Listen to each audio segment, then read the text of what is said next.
Vice ganda lubos ang pagdadalamhati, at hindi na nakapasok dahil sa pagkawala ng alagang si Chip In.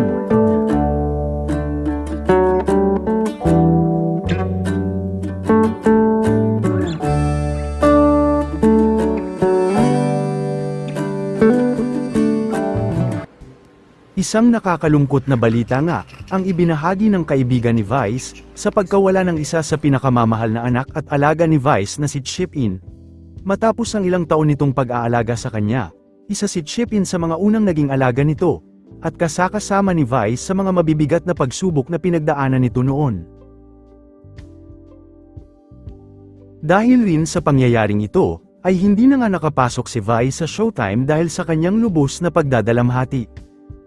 Monte will attack, avoiding the blockers. Picar goes to the other side. Jimenez with a hit, nothing there. Noong pa man din ay mahal na mahal na ni Vice ang alaga nito, at ayon din nga sa naging pahayag nito dati ay ito ang laging nag-aabang sa kanya. I miss my baby! Baby!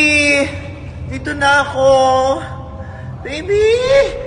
Yeah! Panigurado nga na hindi magiging madali kay Vice ang pagkawala ng anak nitong si Chip In.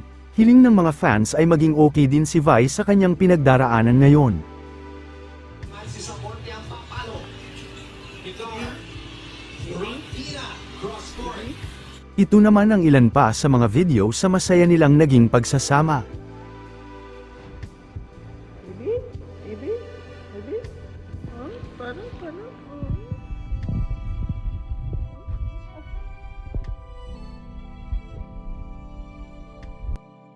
So,